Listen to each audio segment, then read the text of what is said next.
안녕하세요. 로이어 프렌즈입니다. 네, 오늘은 또 이경민의 가정보험으로 돌아왔는데요. 오늘은 법률 정보를 좀 전달해 드리려고 해요. 사연은 아니고. 요즘 아주 핫한 게 주식이랑 가상화폐, 비트코인 뭐 이런 거 핫하잖아요. 그래서 이혼을 할 때 상대방 배우자가 그 재산을 가지고 있었을 때 이게 재산분할 대상이 되느냐, 그리고 이제 만약에 된다라고 치면은 어떤 걸 기준으로 삼아야 되느냐, 뭐 이런 거를 조금 궁금해 하실 수도 있을 것 같아서 좀 말씀을 드리려고 하거든요. 주식 있으시죠? 주식 저는 있으면 좋겠는데. 주식 있다 없어요? 저는 있지. 아직 있지. 지금 삼성전자가 굉장히 선방해가지고 좀 있으면 구조될 것 같아요. 제가 산 가격보다 쭉 내려갔다가 네. 다시 올라와가지고 본전치기는 할 수 있을 것 같아요.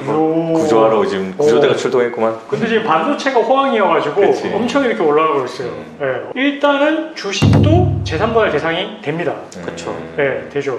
근데 이제 주식 같은 경우에는 지금 박 변호사님 말씀처럼 가격이 이렇게 떨어졌다가 이렇게 상승했다가 이렇게 계속 왔다 갔다 하잖아요. 그래서 이거를 도대체 어느 시점을 기준으로 판단을 해야 되는지 궁금해 하실 것 같아요. 소장을 접수를 하고 그러고 나서 우리가 변론을 막 하잖아요. 그렇지. 변론을 막 이제 공방을 주고받는데 그 사이에도 당연히 주식은 변동자산이기 때문에 이렇게 왔다 갔다 하겠죠. 예, 왔다 갔다 할 거고, 그리고 이 기준을 어디로 잡느냐? 원칙적으로는 우리가 소장 접수하고 변론 이렇게 하다가 마지막에 이제 서로 주장이 다 제출이 됐다고 치면은 변론 종결을 하겠습니다 이렇게 해요. 그치. 예, 변론 종결을 하겠습니다라고 하면 보통 이때 이후로는 이제 서면을 내지 않죠. 그치. 낸다 하더라도 뭐 참고 서면 정도. 예. 그래서 변론 종결을 할 때 이때 판결 선고 기일을 잡아요. 보통 이제 한 달 정도 뒤로 잡는데 이 변론 종결 시점에 주식의 가액을 기준으로 계산을 한다고 보시면 되고요. 근데 이제 그럴 수가 있죠. 소를 제기했을 시점에 만약에 상대방 배우자가 주식을 1000주를 갖고 있었는데 이 중간에 계속 이제 뭐 팔았을 거 아니에요. 팔다가 변론 종결 시점이 되니까 뭐 없을 수도 있고 아니면 한 뭐 200개가 됐어. 200주가 됐으면은 그러면은 어떻게 보면은 이제 내 입장에서는 상대방이 1000주를 갖고 있을 때 재산분할에서 훨씬 유리했잖아요. 그치. 근데 이제 없어졌으니까 이렇게 된 경우에는 이 1000주를 가지고 있다가 200주가 된 상대방이 이 주식을 어떻게 처분해서 어떻게 썼는지를 소명을 해야 돼요. 그래서 예를 들어서 주식을 뭐 생활비를 위해서 사용을 했다라고 하게 되면 그러면은 이 200주를 기준으로 해서 하게 되는 거고, 근데 만약에 이게 생활비가 아닌 다른 어떤 명목으로 사용했는데 뭐 예를 들어서 빼돌릴 수도 있잖아요. 그렇죠. 그렇게 되어 버리면 이게 소명이 안 됐다라고 보기 때문에 변론 종결 시에도 1000주가 있다라고 보게 되는 거예요. 예, 그래서 이 상대방이 주식을 만약에 처분을 했으면은 왜 처분을 했는지에 대해서 입증을 해내야 된다. 예. 그래서 가액 기준은 변론 종결 시점이 된다는 게 원칙이라는 거.